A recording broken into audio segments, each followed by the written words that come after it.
Olá, estamos começando mais um episódio do Caminhos de Odé.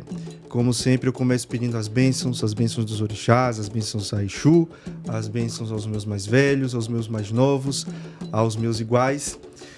Pedindo sempre que essa conversa de hoje seja uma conversa muito frutífera, muito interessante, cheia de conteúdo, como tem sido e hoje certamente também será. E eu falo isso com tanta certeza por conta da convidada que eu tenho hoje aqui comigo, que muito me honrou e alegrou em ter aceitado o convite, e quem eu vou pedir licença aqui para apresentá-la, para ler aqui um pouquinho de quem é a pessoa sobre quem eu estou falando. Eu estou falando de Iasônia Oliveira. Ela é Ialorixá do Ileuju Ifá Nissaara, é doutoranda especial em Educação pela Universidade Federal de Sergipe, mestre em Políticas Sociais pela Universidade Cruzeiro do Sul, em São Paulo, é especialista em Juventudes pela Universidade de Brasília, presidenta de honra do Instituto de Estudos e Pesquisas Socioétnicos Raciais, Comunidade Uju-Ifá, e perita do Mecanismo Estadual de Prevenção e Combate à Tortura. E a mãe, eu começo aqui lhe agradecendo, como sempre, de coração e de alma, por ter aceitado esse convite, por estar aqui com a gente hoje nessa conversa, e peço também a sua bênção. Seja bem-vinda. Obrigada, né? Que o Oxum abençoe, nos abençoe. E é sempre um prazer colaborar com todos os projetos que falem sobre nós. Isso mesmo. Muito obrigado, mãe, mais uma vez. E eu começo por isso. Eu já fiz uma pequena apresentação aqui do seu currículo, da sua caminhada, mas nada melhor do que a própria pessoa se apresentar, não é? Então eu queria que a senhora falasse um pouquinho pra gente quem é Iasônia, a profissional, a mulher e a sacerdotisa. Como é que foi construída a sua caminhada e a sua relação com o candomblé e com a sociedade? Eita, isso é um negócio difícil, assim. Eu não sou muito boa, não, né? Mas vamos lá, eu não sou sergipana, né? Eu sou do sertão da Bahia, da cidade de Paulo Afonso. E aportei na cidade de Aracaju, né, para fazer vestibular. E a escolha por Aracaju é porque a minha família consanguínea, paterna e materna, moravam aqui e acharam que seria um lugar mais interessante para que eu, né, pudesse estar. Então eu cheguei a essa cidade e fui conhecer Aracaju, né, uma menina do interior da Bahia, numa capital. Parece essas novelas típicas, né? Que aqui acabou de sair do ar agora, renascer, né? Essa relação de Ilhéus, Bahia, interessante. Então, eu cheguei aqui para conhecer a cidade. E realmente conheci a cidade. Então, eu conheci Aracaju. Comecei conhecendo Aracaju pela noite. Eu tinha uma tia muito boêmia, está viva, irmã de minha mãe, e ela começou a me apresentar Aracaju e a noite de Aracaju. Então, fui conhecendo os lugares. Ela foi me levando nos lugares. E um dos lugares a qual a minha tia me levou foi um espaço cultural chamado Ileocaia, que era um projeto, né, da Sociedade Afro-Sergipana de Estudos e Cidadania, SACI. E nesse dia que lá fui, estava acontecendo um concurso da Noite da Beleza Negra. E eu fui conhecer o espaço. E que conhecimento foi esse que eu acabei ganhando esse concurso? E ele foi a porta de entrada para que eu pudesse conhecer a militância antirracista. Sim. Eu tinha 18 anos de idade, né? E após ganhar esse concurso, eu comecei a conhecer como se formava, né, as lutas raciais. Nesse interim, eu também conheci um grupo de dança chamado Companhia Dançarte, da professora Cleane Silva, que hoje está à frente do coletivo Gincá, e que é também, né, Ialorixá. Conheci o mundo das artes e enveredei também nesse mundo das artes e na luta antirracista concomitantemente, né? Então, nesse percurso, nós formamos a primeira e acredito que única companhia de bailarinas negras daqui da cidade, com alguns espetáculos, né, de representação nacional. E essa militância também foi andando, né? Eu conheci muitos estados do Brasil, representei Sergipe em organizações a nível nacional, a exemplo da CONEM, que é a Coordenação Nacional de Entidades Negras, e conhecendo o mundo, conhecendo, né, as coisas, através dessa perspectiva, né, da arte e da militância racial. E aí tive uma filha, nesse período que eu tive a minha filha, eu fazia dança ainda, né? Encerrei os espetáculos nos últimos períodos de gestação e ainda no puerpério. Eu tive essa necessidade de dançar no período de puerpério. E depois eu fui mudando as minhas atividades, né? Deixei de ser bailarina e a maternidade me compôs, mas a luta antirracista, ela ainda se mantinha muito ativa. Nesse meu período de gestação, eu adoeci. E o pai da minha filha era um homem de candomblé, era um homem de axé. Embora a nossa relação não fez com que, por exemplo, eu fosse ao terreiro de candomblé. Então, a primeira vez que eu fui a um terreiro de candomblé foi por conta de que, nesse período de gestação, eu adoeci e foi feito um ebó nesse período para mim, né, para que a minha saúde restabelecesse. E tudo aquilo que foi dito naquele período de gestação, até o fim dela, né, pelos búzios, pelo nosso oráculo, de fato, aconteceu. E nascida a nossa filha, ele me pediu a permissão de que o nome dela tivesse uma relação com a mãe pequena dele, que é mãe Acácia, Euaremi. Então, a minha filha foi dado o nome de Euá Delmin, em homenagem à mãe pequena do pai dela. E a partir daí, né, não sei se por curiosidade, por afinidade com outras pessoas, eu comecei a frequentar, né, terreiros que estavam em seu nascedouro. Sim. Né, em seu nascedouro. Depois desse período de observar esses processos, eu achei na minha vida que deveria fazer um jogo porque eu estava tendo uma necessidade. E como toda, né, pessoa que não tem nenhuma relação com o terreiro de candomblé, com religiosidade de matriz africana, que acha que nós somos um pronto-socorro, né? E que o jogo de búzio é um joguinho de perguntas e respostas, eu cheguei no terreiro a qual eu fui iniciada com essa intenção.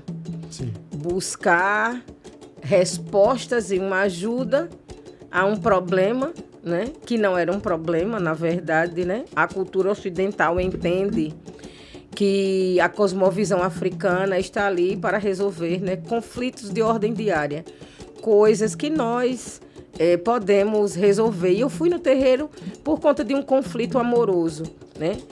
E fui lá. E quando eu cheguei lá, meu pai de santo fez o jogo e disse: olha, minha filha, embora você tenha vindo aqui com essa vontade, mas nada do que trouxe o seu jogo tem relação com isso aí. E ele me deu, naquele momento mesmo, uma lista. Sim. Para que eu assentasse Oxum. Que negócio. Eu não sabia de nada, de muita coisa, né? Sim. Eu não sabia de muita coisa. Quando eu falo não sabia de muita coisa, é sobre a vivência dentro do terreiro. Qual foi a vivência que eu tinha tido antes de um terreiro, né? A Euá, que é a minha filha, ela vem de uma família oriunda de terreiros de candomblé. Avô, pai, tia, né? E a tia dela é uma Ialorixá conhecida aqui na cidade, né? Que é Jane Lúcia, Ianganga, que o terreiro dela hoje está situado no Pai André, em Nossa Senhora do Socorro, né? Mas nos primórdios, esse terreiro, né, o início, né, da caminhada dela religiosa aqui em Aracaju foi na Piabeta. E por relação, né, por conta dessa relação familiar, né, eu acabei acompanhando esse processo, esse nascedouro desse terreiro. E uma das coisas que eu aprendi muito nesta casa foi a questão da cozinha. Então, eu sabia muito preparar comida de santo, né, coisa de santo e tal. Mas como toda casa, né, que está em sua gênese, está em sua formação, está em seu nascedouro, a vivência de um terreiro, de fato, não é? Eu não tinha. Eu ia lá aos finais de semana, passar os finais de semana com a minha filha na casa da tia, e essas funções lá aconteciam com muitas pessoas também que faziam parte do meu ciclo. Que é uma coisa interessante, né? A gente vê o candomblé, a gente sempre tem acesso à informação, mas é a vivência que vai trazer isso, né? A senhora passou por esse processo. É a vivência que vai trazer isso. E aí, quando eu vou fazer esse jogo na casa de meu pai, abri esse parênteses só para explicar assim, né? E aí, quando eu cheguei na casa de meu pai, ele me dá essa lista para sentar Oxum. E eu recebi a lista e... Mas já foi no sentido da orientação, da iniciação mesmo, ou um assentamento? Um assentamento. E eu peguei, né, recebi. Eu saí de lá muito decepcionada, né? Primeiro porque eu não obtive nenhuma resposta da qual eu fui buscar. Coincidentemente, só quem falou sobre esse assunto foi eu. Porque nem ele, nem o oráculo trazia nada referente àquilo que eu fui buscar. Recebi aquilo e sumi. Sumi. Porque naquele momento, nada era mais importante do que eu conseguir ou fazer aquilo que eu gostaria de fazer, queria ter.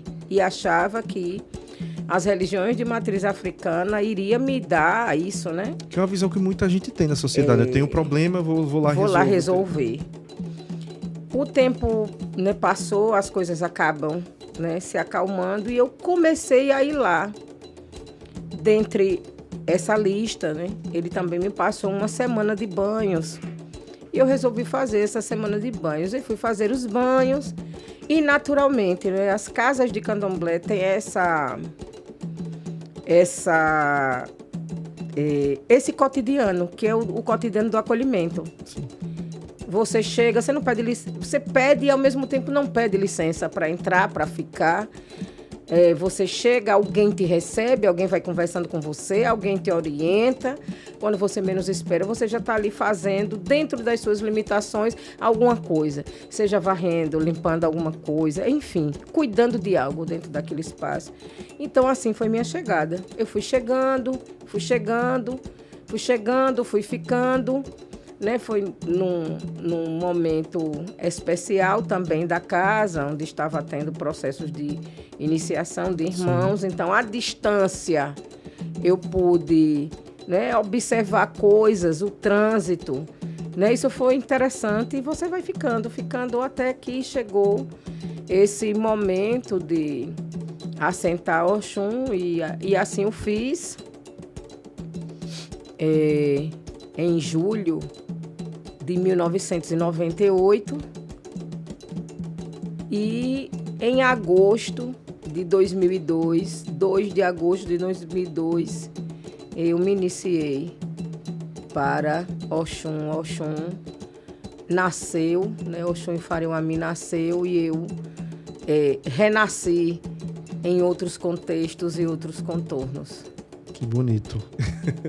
E hoje esses contextos e esses contornos fazem da senhora uma liderança, né? Liderança na religião, a liderança na luta antirracista também aqui no estado de Sergipe.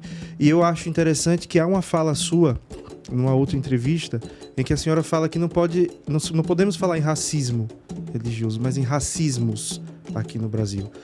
Qual é a sua percepção, o seu entendimento sobre isso, esses racismos no plural? Por que eu falo de racismos no plural? Tudo que está relacionado, né, à população afro-brasileira traz um contexto racista para a sociedade.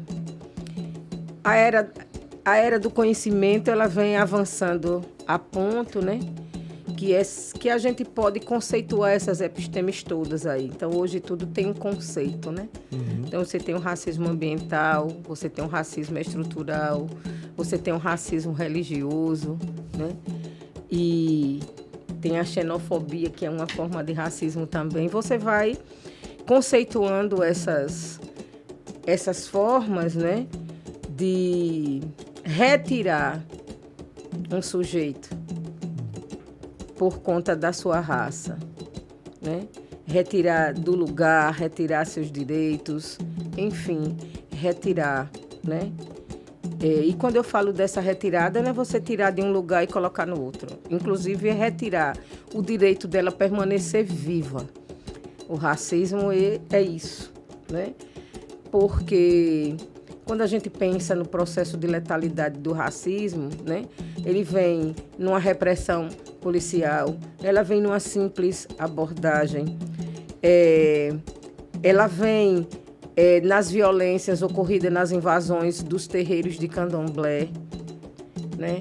Ela vem sobre a falta dos direitos que a população afro-brasileira tem aqui. Isso tudo traz para a gente letalidades também, com S no plural, porque tem aquela letalidade para mim que ela é fatal, que você vai lá, você enterra, né? Sim. E existem os sobreviventes do racismo, que somos nós, e existem as vítimas do racismo, que são todas aquelas que estão mortas, né? Mas existem essas vítimas que eu falo, nós também passamos por um processo, né, de morte e de ressurgimento para que a gente possa estar aqui, né? É uma ferida que ela está aberta, por mais que nós hoje possamos trazer à baila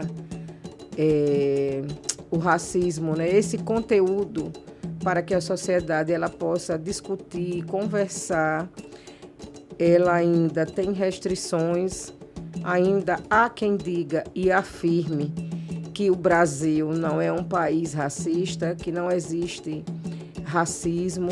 Nós estamos ainda muito aquém nesse sentido, tanto no conceito social, no entendimento das pessoas, no que se refere às políticas públicas, nós estamos muito aquém, né? E principalmente quando parte da população brasileira se reconhece enquanto uma população preta, né, população que está, né, a população dividida entre pretos e pardos, que nós temos mais hoje, né, acredito que de 60% a quase 70% da população brasileira se autodeclara preta.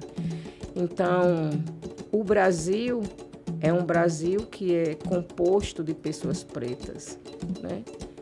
Não é mais a cidade de Salvador, que a gente diz que é onde tem o maior contingente de pessoas pretas fora da África. Sim. Não é mais assim, né? E parece que as pessoas fazem de conta que isso não acontece, né? É como se o censo é uma política pública, é como se o censo coloca os seus dados para a sociedade e a sociedade ela faz questão de negligenciar, né? E não de afirmar, não é nem de reafirmar, reafirma nós, a população preta, mas de afirmar que o Brasil hoje é um Brasil composto, feito da população afro-brasileira. O trabalho, eu vou falar de vencer, mas não sei se vencer é a palavra melhor aqui, mas lidar com esse problema, com esse fenômeno dos racismos, é um trabalho que é muito individual, mas que também carece de uma ação de Estado, né, de políticas públicas, na sua vivência, nos seus estudos também. Como é que a senhora... Qual a sua opinião, o seu pensamento sobre a atuação que o Brasil, o Estado de Sergipe, as instituições têm aqui no nosso país em relação a esse problema do racismo e dos racismos e do racismo religioso, principalmente? Uma das coisas que a gente precisa levar em consideração é que a pauta racial, não só no Brasil, mas no mundo, ela foi despertada, apontada a partir do processo de organização, né, de homens e mulheres, né, pretas e pretos, que se organizaram coletivamente para falar contra o racismo. Esse é o primeiro ponto. Sim. O segundo é a percepção de que os estados, embora eles criem alguma política de ação afirmativa, os estados ainda, né, não querem se reconhecer racistas. Porque pensar, né, num arcabouço de política de ações afirmativas é pensar em toda a estrutura que forma o governo de um estado. Você não adianta colocar políticas de cotas, né, para ingressos no concurso público para um servidor público de um estado e você, né, forma uma polícia que não dá para ela um suporte, uma formação na área de direitos humanos, né, que ainda as teorias de Lombroso, né, fazem parte do seu conteúdo formativo desse contingente policial, de que você não fala sobre a questão racial, né, não tem esse processo de formação. Então, você um cidadão tem acesso a uma política de cota, né, mas ele pode sair do concurso e ser morto pela própria polícia daquele estado numa abordagem, né? E não é numa abordagem mal feita, é numa abordagem cotidiana. Que é pensada daquela forma. Que é pensada daquela forma, né? Então, os estados, eles não se reconhecem como estados racistas. Aí eles podem formar uma política na educação, pensa numa política na saúde, mas tem tantas outras que fazem parte das políticas que são letais para nós. Sim. Né? Ao mesmo tempo, por exemplo, né, quero dar o exemplo de Aracaju, que você tem um código ambiental mal interpretado, né? Porque o Código Ambiental, ele trata de instrumentos eletroeletrônicos, né, com uma altura de decibéis. Nada disso é feito nem utilizado nos terreiros de candomblé. Mas as polícias chegam, elas adentram, elas levam os instrumentos sagrados, né? E esse processo anda, criminaliza a dona ou o dono daquela casa e temos como punição o fechamento de um terreiro. É uma morte para nós que estamos vivos e celebrando as nossas questões. Aí você vem, o Estado não é laico, a Constituição brasileira em seu artigo 5º não nos protege. Então, de que Estado é esse que nós estamos falando? De um Estado que não se reconhece racista. E que vai avançando nas pequenas ações, né? Por exemplo, a senhora citou aí o caso da educação e já tivemos a lei que insere o ensino das culturas de matrizes africanas, indígenas, mas como essa inserção vai ser feita, né? De que forma, por que caminhos, discutindo quais temas, com quais pessoas. Então termina que toda essa discussão novamente cai no colo de algumas pessoas que têm a iniciativa de sozinhos enfrentar isso, né? A legislação é um desses fatos, né? A 10.639, a 11.645, que tem mais de 2 décadas para a sua implementação. Mas é um conteúdo, é uma legislação que mexe na estrutura de poder, que é o currículo escolar. Sim. Né? A lei trata da inserção de disciplinas no conteúdo. Então, assim como nós temos português, matemática, artes, biologia, nós precisamos ter essas disciplinas. E desde quando essa legislação ela foi posta, as escolas, as secretarias, quer dizer, não são as escolas, as secretarias municipais e estaduais de educação não fizeram fazer a lei, né? O que é que acontece? Nós somos temas transversal ainda. Nós, na verdade, não é nem transversal, nós continuamos sendo tema, trabalhado nas escolas ainda no mês de novembro, né? E nós sabemos que discutir o currículo é uma discussão que parte do princípio do poder. Nós estamos tratando disso, né? O currículo é uma relação de poder muito forte, né? O Estado está ali balizando, né? E nós temos ao longo da história disciplinas, né, que foram retiradas do currículo, né, porque tinha, né, como sua ementa discutir processos sociais e políticos existentes em nosso país. Isso é história, então, né? Lógico, então ela foi banida. E essas nossas disciplinas, elas não são incluídas no nosso currículo. Por quê? nós vamos dar um conhecimento a toda a sociedade brasileira, né? De uma história que nunca foi contada. E hoje, quando contam como tema, no mês de novembro, ainda né, motivo de algo que é extraordinário. E não é. É algo que faz parte do cotidiano, tanto da população africana quanto da população afro-brasileira. Então, é um pensamento, né? Tem que partir do pressuposto de um pensamento decolonial.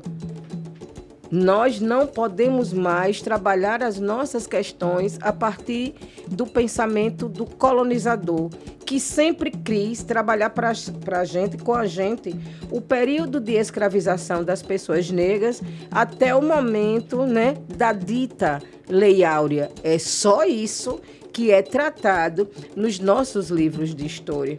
E as disciplinas, né, inseridas no currículo, elas não vão trabalhar isso. Né? Nós não estamos falando disso. Né? Não queremos falar disso. Não precisamos disso. Né? Nós precisamos fazer com que a população ela compreenda do processo formativo que a população africana trouxe para o Brasil, né? E de como, né, o nosso modo de vida interfere, né, nas questões sociopolíticas, econômicas e culturais do nosso povo, né? Existe uma simbiose e que as pessoas, né, observam as tradições de origem dos colonizadores portugueses, espanhóis, franceses, né? Hoje existe uma abertura para se falar dos nossos povos originários. Sim. Mas a resistência permanece ainda no que se refere às tradições afro-brasileiras que estão mais que inseridas, né? Tem muita gente aí que promove, né? Faz, traduz, vive essa cultura e não sabe exatamente o que ela está de fato fazendo, né? A gente joga ainda um outro elemento aqui na equação, né? A mídia, né? A gente vê, e eu falo isso muito pessoalmente, assim, porque enquanto um jornalista, um comunicador também, pesquisador, eu tenho desenvolvido alguns estudos referentes à mídia aqui do estado de Sergipe, e o que a gente vê é que a pauta do candomblé, a pauta da Umbanda, a pauta dos povos tradicionais, os povos de matrizes africanas, ela aparece sempre como uma coisa pontual, geralmente assim, dia de Iemanjá, dia da consciência negra, e quase que sempre atrelada à cobertura de um evento, uma caminhada, uma reunião, e isso também é importante. Mas por trás disso tem muito mais coisa, né? Eu acho que tem muitos questionamentos que a gente tem que fazer em relação ao papel que a mídia tem nesse jogo aqui, né? Sim, claro. A mídia, ela está inserida, né, nesse pacote do que a gente chama de capital. Sim. Você, nessa condição de comunicador, você sabe que se paga caro, e muito caro, para que nós estejamos aqui batendo esse papo, né? E que não é para todos. Quando eu falo que não é para todos, eu estou falando pela ótica do capital. Estou falando de dinheiro aqui, né? Então, a mídia vai perder esse tempo, muitas aspas, né? Trazendo pautas e conteúdos, né, da população afro-sergipana. Isso dá dinheiro, isso dá ibope. O ibope tem que subir. Aquela luzinha vermelha, ó, ela tem que subir. E será que os nossos conteúdos são conteúdos que dão ibope? As pessoas querem saber realmente sobre nós. E se querem saber, sobre quais aspectos elas querem saber, né? Muitos questionamentos, né? Muitas reflexões também.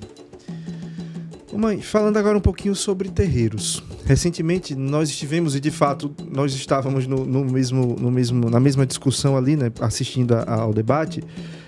Fala-se de alguns temas que começam a ganhar força ou que vão sendo consolidados junto à comunidade, e um deles é a questão da regulação dos terreiros, regulamentação. O que é que a senhora pensa sobre isso, enquanto uma sacerdotisa? Olha, Existem diferenças, né? Sim. A gente precisa fazer análises nos diversos campos. Quando nós estamos pensando em um Estado laico, nós estamos dizendo que o Brasil não tem uma religião oficial. Sim. Quando nós estamos falando sobre regulamentação de um terreiro de candomblé, nós estamos pensando nesse processo de organização do interno para o externo, para que nós possamos ser conceituados, digamos assim, no sentido de equidade, no que se refere às organizações religiosas. Sim. Isso é um ponto. Contudo, esses processos de regulamentação, eles interferem no nosso modo. Uhum. E o nosso modo, ele é um modo afrocentrado, no que se refere, por exemplo, à constituição de um terreiro de candomblé. Outras designações religiosas, né? Elas estão localizadas em templos, né? Um espaço que é feito exclusivamente, né, para o exercício daquela religião. Sim. O terreiro de candomblé ele surge em outros aspectos, né? Um deles, uma das características, é que ele sempre está atrelado à residência do pai ou da mãe.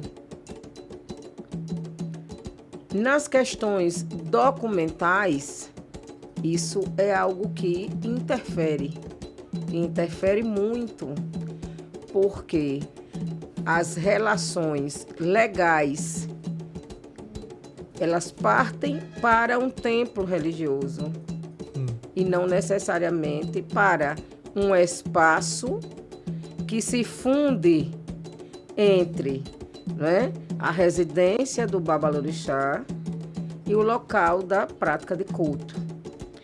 Existem outras especificidades também, né, sobre o nosso conceito arquitetônico. Sim. O nosso conceito arquitetônico, ele difere, por exemplo, daquilo que está posto na legislação, onde, no que se refere à capacidade de pessoas, saída de emergência, bombeiros, adaptação, tudo isso foge, né? Não tem relação. O nosso formato é um outro. Então, é muito difícil, né, adequar-se àquilo que está proposto, porque, mais uma vez, o capital entra forte, né, para que todas essas concessões e reformulações sejam feitas neste ambiente sagrado, para que ele esteja pronto legalmente para o que a gente chama de regularização. Sim. Né?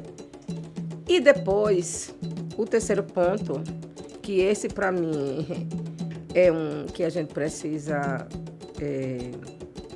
pensar um pouquinho, é que depois de feito tudo, se alguém quiser se adequar a tudo isso que está posto, vem alguém, um externo, que não conhece nada sobre aquilo ali, vem dizer, atestar sobre qual ótica, sobre qual conhecimento, ele vem dizer se está bom, se não está. Depois dessa autorização desta pessoa, aí sim que o Estado vai reconhecer oficialmente como uma organização religiosa. Entendo. Então, a análise é de que mais uma vez a gente tem um conjunto ali, uma comunidade que está atrelada a um tipo, uma cultura, uma forma de visão política, religiosa, espiritual, indo de encontro a um Estado que pensa por uma outra forma, né? Seria, então, mais um elemento aí, mais uma forma de embate, seria isso? O Estado não tem condição de pensar no nosso formato, na nossa forma de nascer, de surgir, de viver, Sim. no nosso modo, né? Ele não está preparado para isso, muito pelo contrário. E nem tem interesse também, né? Não tem interesse. E tudo isso que está posto pelo Estado é exatamente... O sentido é aniquilar a nossa existência. Não faz sentido para ele a nossa existência. Sim. É um Estado laico, mas que tem sim um lado e uma religião, né? Pode dizer. Tem um lado ou e pelo uma menos uma religião. orientação, né? Como é que a senhora pensa que essa discussão está se processando entre os terreiros? Porque a gente ouve falar muito assim, as comunidades de terreiro não se articulam, as comunidades de terreiro não se organizam.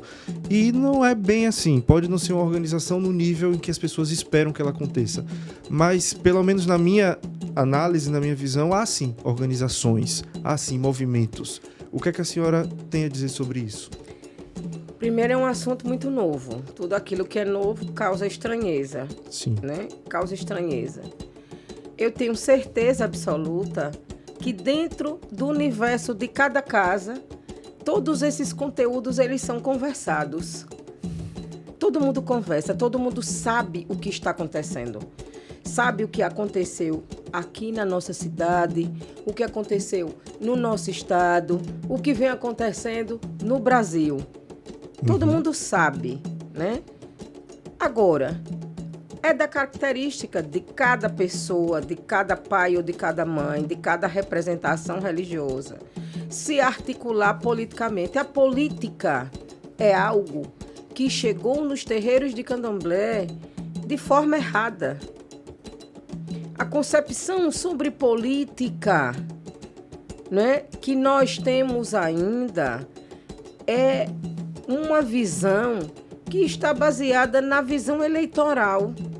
Os terreiros de candomblé sempre foram vistos como currais eleitorais, onde aqueles candidatos iam lá, conversavam com o pai ou a mãe, faziam lá os acertos que fossem convenientes, o pai ou a mãe chegava para a sua comunidade e dizia, olha, é essa pessoa que nós precisamos votar. E pronto. Sim. Né? É um conteúdo muito novo. Pensar que nós somos agentes políticos, pensar que nós somos agentes de transformação, pensar que o Estado, quando, né, que é o que a necropolítica, pensar que o Estado ele pensa na gente a todo tempo, quando eles vão criando todas as leis que nós temos dificuldades de acessá-la. Não é porque é difícil, não é porque nós não somos instrumentalizados, não. É porque o Estado pensa na gente. Mas a gente nunca pensou que o Estado pensava na gente. E a gente precisa, né, se organizar para isso. E não é do perfil das pessoas. Nem todas as pessoas, né, querem conversar sobre a política, porque quando fala assim, política, as pessoas pensam logo que é a questão eleitoral. Não, nós precisamos saber, não é?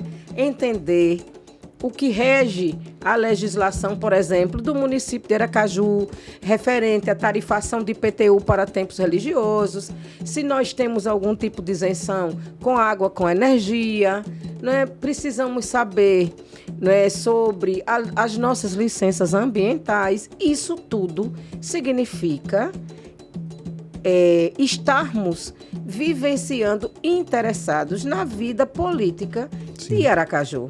Isso é um conteúdo muito novo, né? Então, também acho que é um discurso enfraquecedor e desagregador, né, das pessoas que querem realmente destruir, eu vou falar essa palavra, com o nosso sentido de coletividade, é apostar no processo de desunião. Tem muita gente que me aborda dizendo: o povo de santo é desunido, o povo de santo não sei o quê. Isso é uma conversa, né? E que a gente acaba assimilando, né? A gente não só assimila e reproduz. Sim. Dizendo que nós somos desunidos, dizendo que a gente briga, dizendo que, né, nas reuniões as coisas não dão certo. É um elemento desagregador, destruidor do nosso processo de coletividade. Essa é mais uma armadilha que colocam para que a gente, né, não nos perceba. As pessoas não conseguem perceber, por exemplo, dentro dessa política aí de empreendedorismo, por exemplo, né, do mundo empreendedor, ninguém consegue, por exemplo, compreender quantas comidas de santo se vendem na rua de Aracaju. A senhora mesmo tem nunca... uma vivência nesse sentido, né? Ninguém nunca percebeu, mas as pessoas elas vendem a comida como a relação comercial, né? E a gente vem no processo de contraposição a essa questão comercial.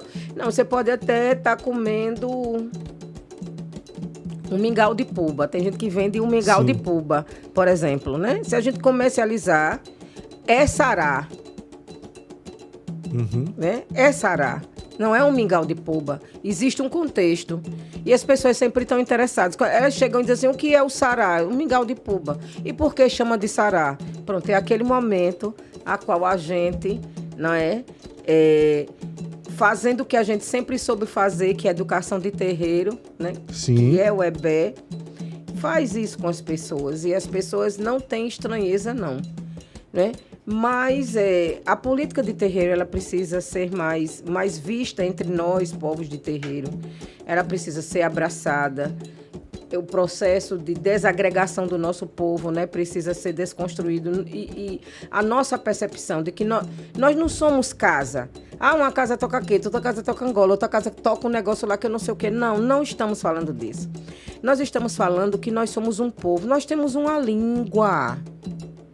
Nós temos um vestuário, nós temos uma culinária, nós temos um modo operante de vida, nós temos uma relação com a natureza. Nós não somos praticantes apenas de uma fé.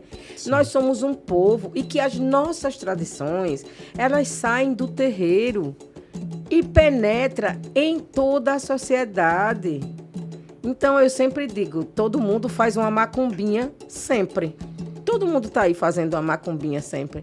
E ninguém sabe daquilo que está fazendo. Seja na sua oralidade, seja, né, no seu momento de refeição, seja nos seus hábitos familiares, né? Quando uma criança, um adulto, alguém diz bença pai, bença mãe, tem um contexto, tem uma história, exato, tem uma trajetória, né? Eu digo, isso aí é pedir a benção, é fazer macumba, e todo mundo se assusta, né? Nós somos um povo. Nós não somos casas isoladas, cada um no seu lugar, né? Com um ditado de uma pequenez, me perdoe quem usa, né? Eu mexo a minha panela, você traduzir toda a cultura afro-religiosa e resumir uma panela e dizer cada um mexe sua panela como quer.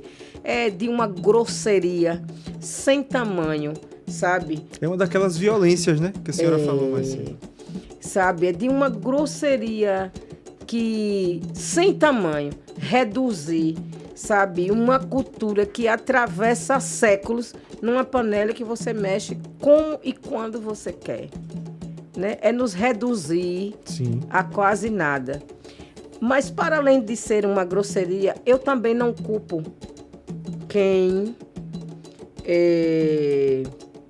reproduz.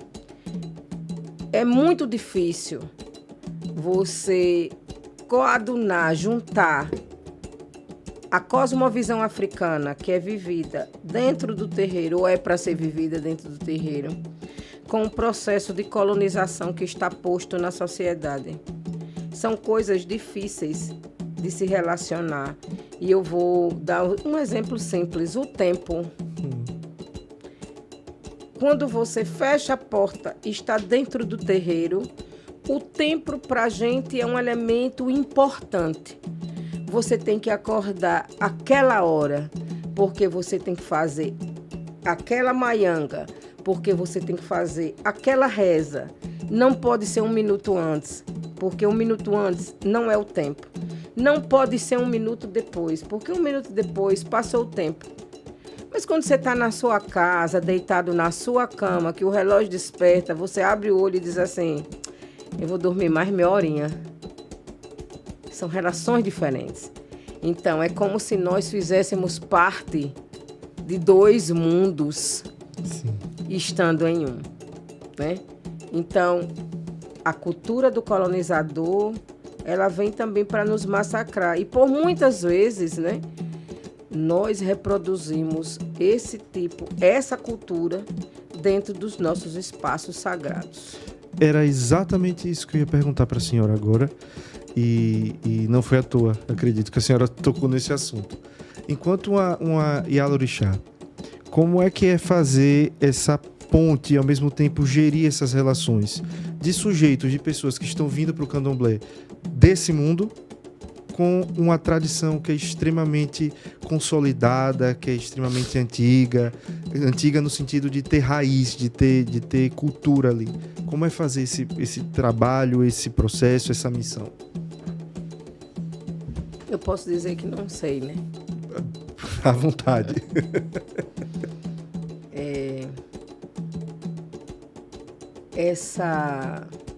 Esse tempo que eu estou falando dele, para nós hoje ele está sendo um tempo muito cruel, né? Porque parece-me que não há tempo. Um dos elementos hoje que menos se é observado é o tempo. Nós somos uma relação de senhoridade. A nossa religião, ela está pautada no princípio da senhoridade, um dos, que é o princípio da senhoridade. Eu cheguei no candomblé ouvindo uma frase que dizia o seguinte: antiguidade é posto. Mas hoje, comumente, eu ouço a palavra posto sendo negligenciada a todo tempo. As pessoas falam, né, sobre um nascer e um renascer. Eu estou falando das pessoas, né? Sim. Elas falam sobre um nascer e um renascer. Mas no que se refere à linha do tempo, o candomblé, ele tem esta relação do nascer, pensando nesse ser que nasce e que se desenvolve e que cresce e que matura e que chega a essa senhoridade. São essas concepções que eu acredito.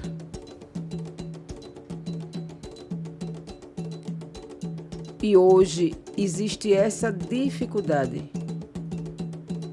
É como se a gente não pudesse perder tempo.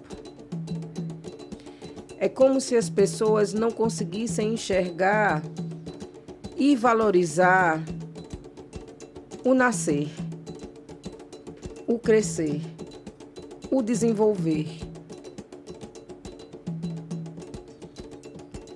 Eu sempre falo lá em casa que o portão da nossa casa é o portal. Que quando você chegue com as suas malas da vida pesada, deixe parte delas lá fora, atravesse aquele portal e tente vivenciar o tempo e as coisas que o terreiro pode te proporcionar. O tempo do terreiro é o contrafluxo. E hoje é o fluxo que está percorrendo entre nós, não mais o contrafluxo. Né? Coisas que para a gente são importantes para a nossa manutenção, hoje são banalizadas. Hoje tudo vende. Hoje tudo se comercializa. O capital adentrou muito forte no nosso terreiro. Com coisas muito simples. Eu vou falar de coisas muito simples. Você tem um processo do seu nascimento e ali tudo nascia. Tudo era feito. Tudo era, né? Tem coisas que dão trabalho para ser feito. Dando um exemplo, coisas relacionadas à miçanga, por exemplo. Sim. Né? Dá trabalho. Tudo nosso dá trabalho. E eu costumo dizer que não é trabalho. As coisas nossas são feitas com muito requinte. E dedicação. E dedicação, né? E aprimoramento. Sim. Por isso o tempo. Aí alguém diz, não dá não para fazer isso em 21 dias. Aí tem uma loja lá que vende aquele negócio. Você vai lá e compra e já leva, já pronto. O que é que acontece? Você não aprende. Aquilo ali deixa de ser algo sagrado. É um incômodo, eu vou chamar de incômodo aqui também, que eu particularmente tenho na minha vivência, que é curta, né? Assim, entre eu ter conhecido o candomblé e hoje eu estar aqui como uma pessoa iniciada. Tudo bem, é uma religião material, a gente vive no terreiro, a gente pega na miçanga, mas ela é sagrada, né? Não é uma miçanga, é um objeto sagrado. Eu acho que falta um pouco isso nessa correria que a gente vive hoje, nessa falta de reflexão que a gente tem sobre a religião. Ela é uma miçanga até chegar na nossa porta, né? Quando ela entra, aquela miçanga, ela vai fazer um dologum que passa por um processo de sacralização, né? Vira um rungebe, vira um filá para um aiabá, né? Monta o quelê, que pra gente é algo que é mais que sagrado. É a miçanga até chegar até a porta, né? Mas quando a gente compreende que essas coisas todas estão prontas, elas vão continuar sendo miçangas, sempre continuar sendo miçangas, porque elas perdem exatamente aquilo que o faz tornar-se sagrado, né? E ainda continuamos falando aqui sobre o tempo. Sim. Né? Então isso é muito difícil ser desconstruído. As pessoas hoje, elas não andam, elas correm. Nós estamos com o celular na mão a todo tempo. E hoje o que é interessante é que você esquece uma cantiga, você está lá fazendo alguma coisa, você esquece sua cantiga, você olha assim para um lado, para o outro. Você não tem um mais velho para te orientar naquele momento. Você vai no seu celular e o seu celular mostra para você aquela cantiga que você esqueceu. Aí você vai no celular, lembra e, né, faz aquela cantiga. Né? Então, elementos como hierarquia, tradição, ensinamento, são contextos que vão se perdendo. Sim. E que o que eu chamo de mais jovens não fazem questão de recuperá-lo, porque não há tempo. E a internet tem um papel muito forte nisso, né? A senhora citou aí agora. O que é que ela traz de bom e de ruim para o candomblé? O que ela traz de bom é o processo de desmistificação da gente. Ajuda a gente até no processo, né? Nós fomos demonizados há muito tempo. A relação nossa com o demônio é incrível. Mas nós temos cultos que são lindíssimos, que são emocionantes para quem é de dentro, para quem é de fora. E esse processo, né, de você ver um orixá dançando, a roupa, o contexto, o ambiente, para quem não é de candomblé, essa relação pode se tornar até proximal. Você vê e dizer, gente, é isso aqui, é? embora, né, tenham outras questões ritualísticas, mas eu estou falando daquilo que nós apresentamos no barracão. No barracão a gente mostra aquilo que a gente quer mostrar e pode ser mostrado e que é público, né? Sim. Então, desmistifica um pouco as relações de culto. Houve um tempo que se discutiu e se conversou sobre, né, o quão é sagrado um orixá para ser, né, preso, capturado numa imagem, posto nas redes sociais, ou, né, você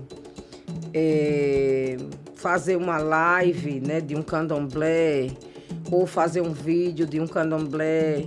Eu ainda acho que cabe algumas discussões no sentido, né, da banalização da nossa religião, no que se pode, até onde nós devemos ir, né, com o uso da imagem, né, dos nossos ritos, das nossas ritualísticas.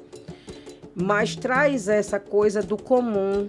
As pessoas, né? Agora, como também existem muitas pessoas irresponsáveis com o uso da internet, em todos os aspectos, conosco não seria diferente.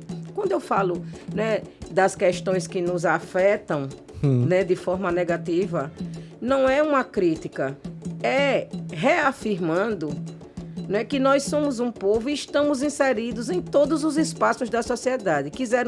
Querem nos colocar sempre aquém, à parte, longe. Fora, né? Fora, mas nós estamos dentro do contexto.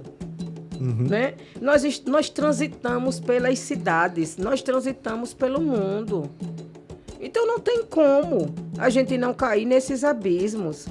Né? Agora, se a gente estivesse lá, à parte, isolado, aí seria uma outra coisa. Mas não, nós estamos aqui, nós pertencemos às cidades. Né? Nós somos a cidade, então fica difícil, né? Então tem gente que também de forma irresponsável coloca contextos que não são contextos para serem publicizados, né? Contextos que as pessoas não vão compreender, contextos que não têm nenhuma referência e nem fazem deferência ao que são os cultos das religiões de matriz africana, candomblé. Também tem, né, essa parte, e, né, isso faz parte da popularidade, né? Isso faz parte da própria mídia. A mídia está aí, né, para um serviço positivo e para um serviço negativo. Como toda a tecnologia, né? Como toda a tecnologia. E a gente tem que compreender como fazer um bom ou um mau uso, um uso adequado, né? Um uso que nos caiba para o mundo. Então, tem esse lado que é muito positivo e, né, esse que eu acabei de colocar aqui, que trata sobre essas questões que, de qualquer sorte, vão nos afetar, né? Porque as imagens, elas não são autoexplicativas. Então, alguém vê aquilo ali e já vai pensando alguma coisa, seja da própria religião, sendo ou não da religião, mas existe algo que a gente vai pensando sobre aquilo. Então, a gente precisa ter muita responsabilidade com aquilo que a gente vai, né, que a gente vai postar, para que o sagrado, de fato, não seja banalizado. É um processo de educação também, É, né? um processo de educação do uso das redes sociais. Mãe, como é que a senhora pensa os encaminhamentos que a gente vai ter, pensando em sociedade como um todo, pensando em mundo, entre o candomblé e a sociedade que não faz parte dele? Como é que a senhora pensa essa relação aí nos próximos tempos? Eita!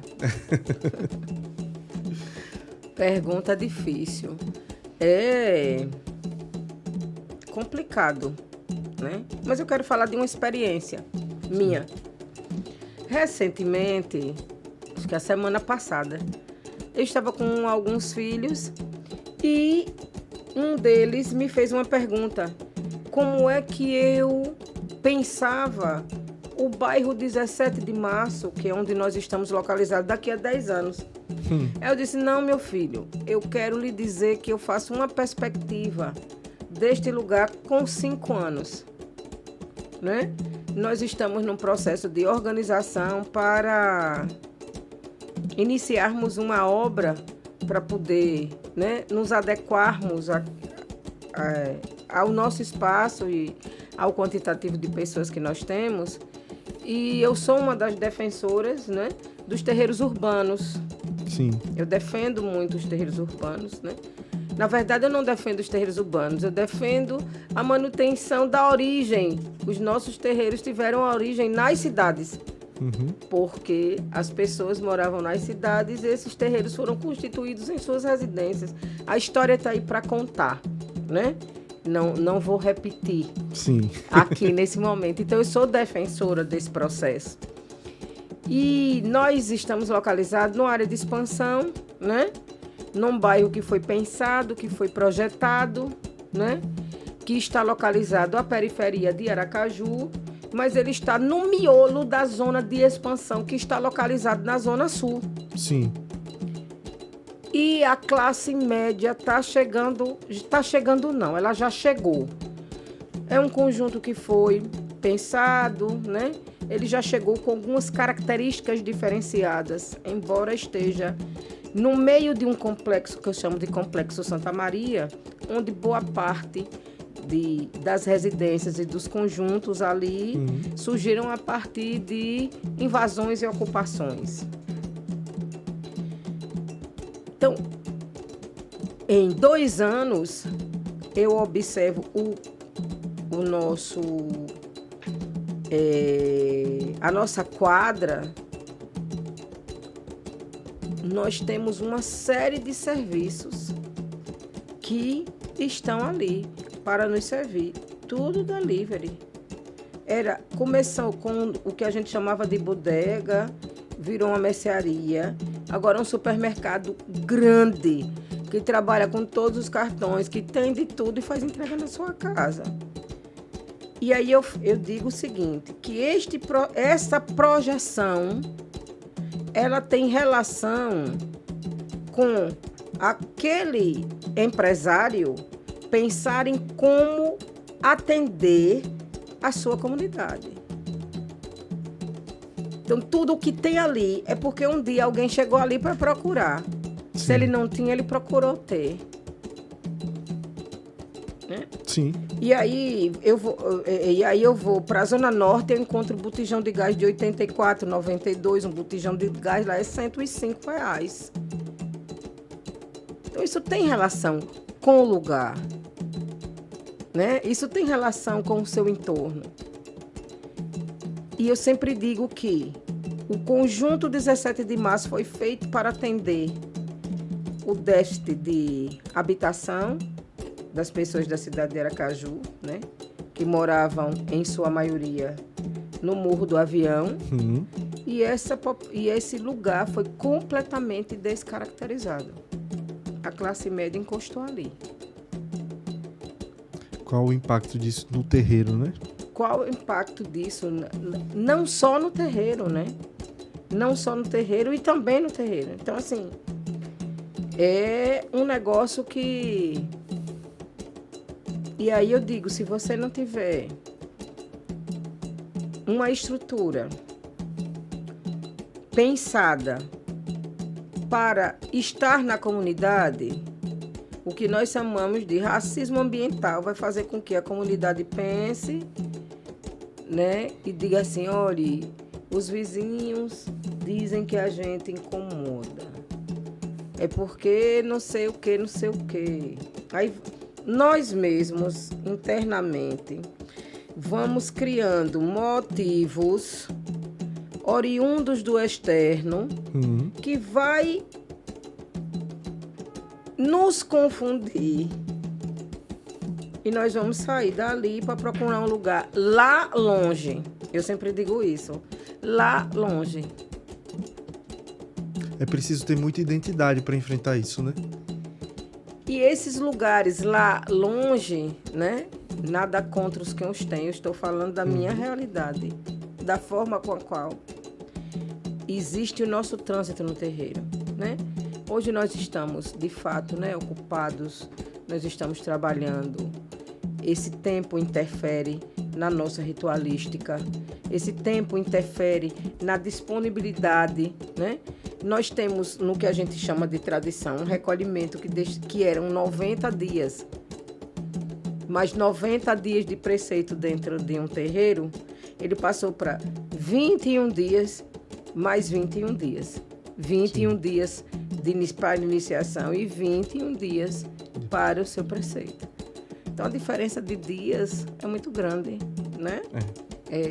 O tempo é uma determinante grande aí, né? Para se pensar, para se dialogar também, inclusive com as nossas práticas.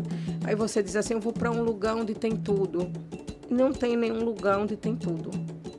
E a nossa relação com a natureza é exatamente isso. Existem coisas que eu preciso sair do terreiro, porque faz parte do processo do renascer. Né? A não ser que eu pegue um espaço, como o povo chama hoje, pé na areia, né? Que eu tenha uma praia, um rio, uma estrada na minha casa, todos os elementos que eu precise, lá longe, eu sempre falo, lá longe, dentro de um terreiro, né? Para que eu não incomode a comunidade ou a comunidade não me incomode. Não sei como é feita essa relação, mas eu sempre penso que lá, né, a relação vem estreitando, né? E se a gente não tiver as boas relações, a gente vai ser expulso dali. E isso é uma forma de racismo ambiental, né? Você não está ali, você não pode estar ali, porque aquela comunidade, naquele local, tem o seu formato, né? Está consolidado de uma forma que aquilo que a gente pratica, que aquilo que a gente faz, que a nossa ambiência não faz bem para aquele lugar. E você acaba sendo expulso e aceitando aquilo. Cedendo, né? E é muito difícil, muito dificultoso, né? E ele falou isso, né? Os filhos estavam lá conversando e um dizendo assim, você não entendeu? Mãe está preparando o terreiro, é construção vertical. Mãe está preparando o terreiro para ele ser um terreiro urbano e ele vai ficar aqui. Até então, ele está sendo pronto para ficar ali, no meio de uma comunidade que só cresce. Quando você olha hoje para cima, toda aquela área, ela está cercada por edifícios de 12 andares, gente. E isso não fechou ainda há 10 anos. Que é isso? Muitos desafios, né? Sabe, são muitos desafios. E, ao mesmo tempo, a gente encontra uma comunidade carente de assistência religiosa.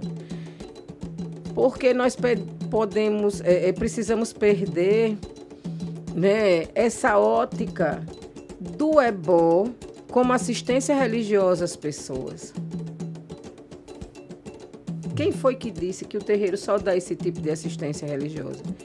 Ou será que a gente já se perguntou do que é uma assistência religiosa? Então, uma das coisas que a Ked me chamou a atenção um tempo desse, ela disse assim, que a maioria das pessoas da comunidade já me chamam pelo nome. Eu dei aula numa escola a 100 metros do terreiro. Sim. Ela me disse que as pessoas me chamam pelo nome. Então, eu fico na porta. Eu adoro a porta. Eu sou da comunidade. O povo da comunidade fica na porta. Eu também fico. Né? Eu faço parte daquela comunidade. Sim. Aí passa opa, levanta. Dona Sônia, mãe. As pessoas vão passando. Algumas param. Né? Sim. E aí nós fizemos esse final de semana um bazar de roupas usadas. E pessoas de outras religiões pararam lá para fazer compra. E colocamos o bazar na frente do terreiro. E elas pararam sem resquício de estarem parando na porta do terreiro. Tudo é uma questão de inserção, né? Isso é assistência religiosa. Sabe? Não é só... A assistência religiosa, ela não parte do princípio que alguém vai bater na sua porta, vai te falar alguma coisa, você vai passar um banho, você vai passar um ebó, fazer um ebó. Não, a assistência religiosa, vindo de um terreiro, tem relação com muitas coisas. Quando alguém passa na rua e para naquela porta, ela não está falando com uma pessoa comum. E eu quero colocar aspas nesse comum, Sim. né, para que não, né, não é nesse sentido do engrandecimento da pessoa, mas ela está falando com uma mãe de santo, ou ela está falando com algum cargo da casa. Ela não encontra isso em todos os lugares, ela encontra ali. Sabe quando alguém chega lá e diz assim, olha, me contaram que pemba, que é aquele pozinho que vocês soltam, cura ferida, e tem uma pessoa e conta lá a história dela. Só o fato de você ouvir, você está prestando assistência religiosa. Você vai lá dentro, você pega mais um negocinho para curar o seu ferimento. Você está dando assistência religiosa. Um vizinho que fala com você sobre algo, sabe? Então a gente precisa também desconstruir, né, o que está construído. Outra coisa que eu adoro fazer é abrir a porta do terreiro. Eu abro a porta do terreiro, nós temos uma jardineira enorme dentro do terreiro. Todo mundo passa, a porta está aberta, vê essa jardineira. Tem gente que para, e eu acredito, que devem dizer assim, gente, é só isso, é? O modelo original da casa ainda não foi reformado. As pessoas abrem e vêem uma jardineira. Tem gente que eu já peguei gente com o bracinho assim, oi. Olhando e dizendo assim, gente, não é nada daquilo que o povo está pensando. Sim. Já vi criança que entra, que mexe... Curiosa, né? Que mexe no Exu de porteira, que mexe no Ogum. Deixa mexer, deixa pegar. Que é para entender que ela vai pegar, aquilo não é um bicho, não vai acontecer nada. Ela também só vai pegar aquela vez.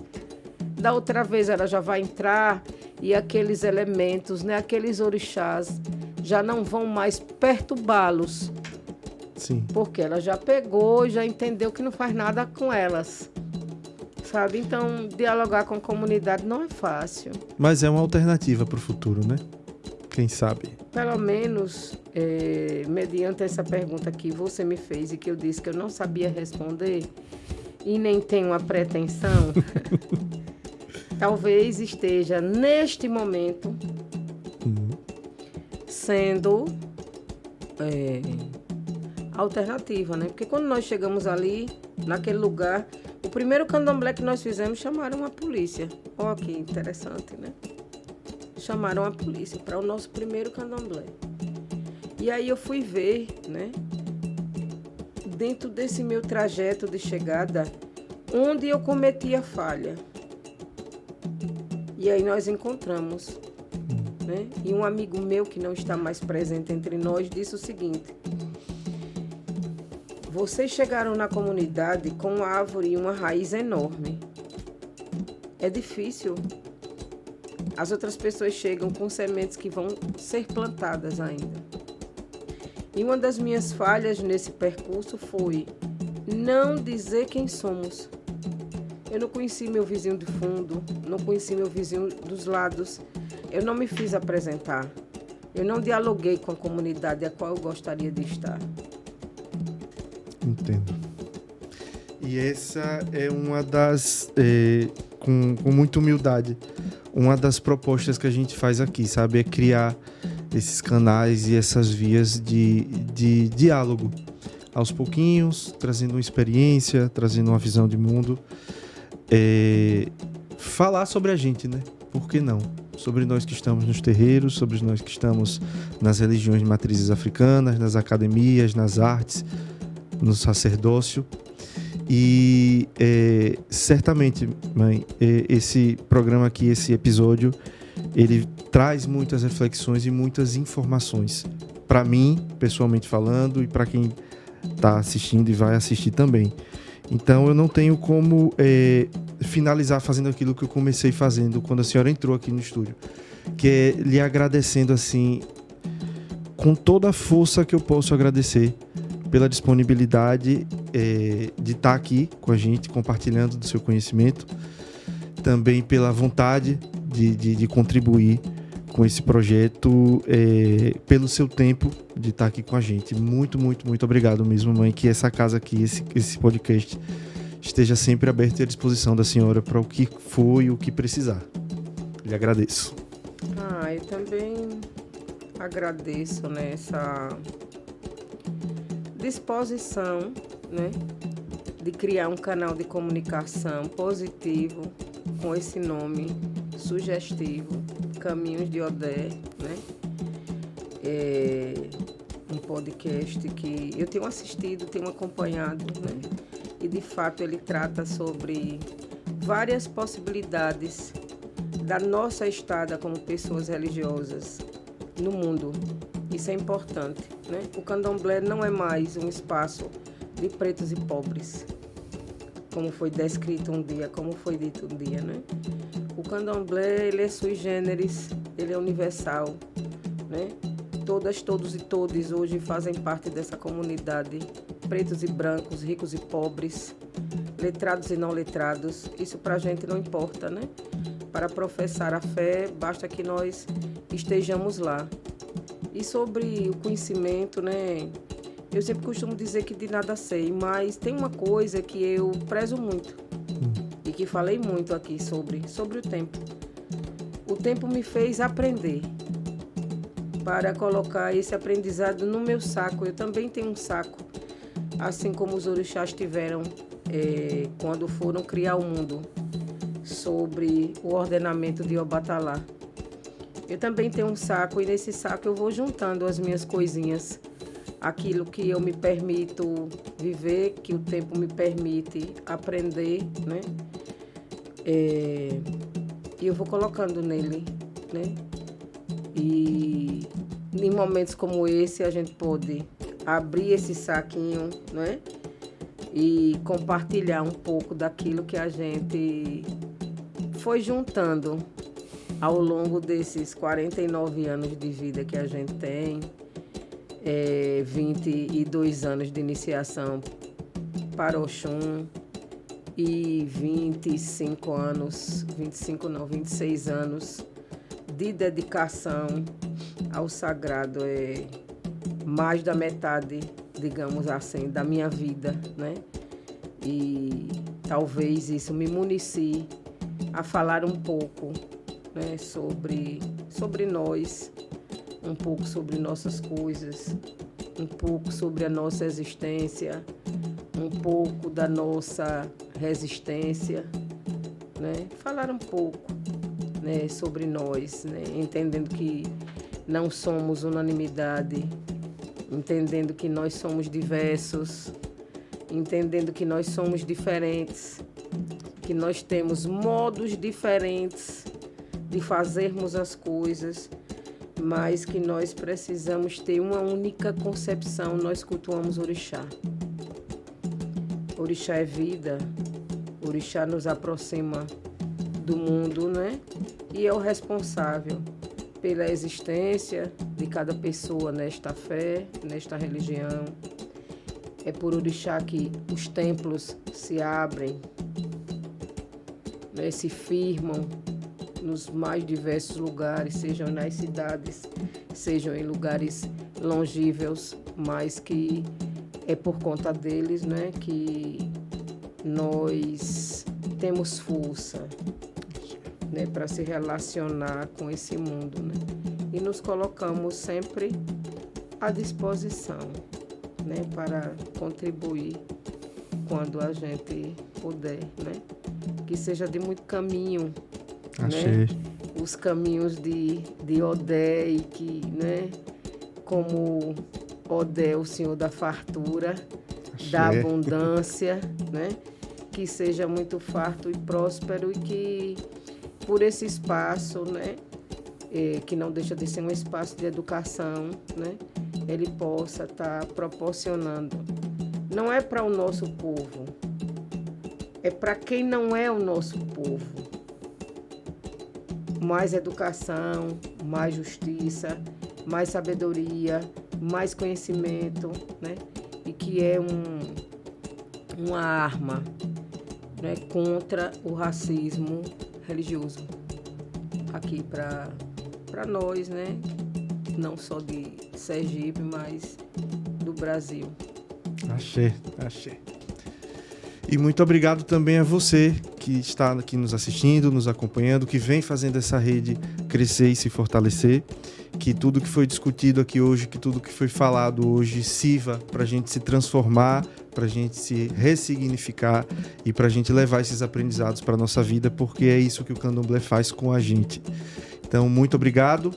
E como sempre, eu termino aqui fazendo aqueles meus pedidos, que vocês curtam, que vocês comentem, que vocês compartilhem e façam aí esse canal crescer cada vez mais para que ele seja o nosso canal. Muito obrigado e até o próximo.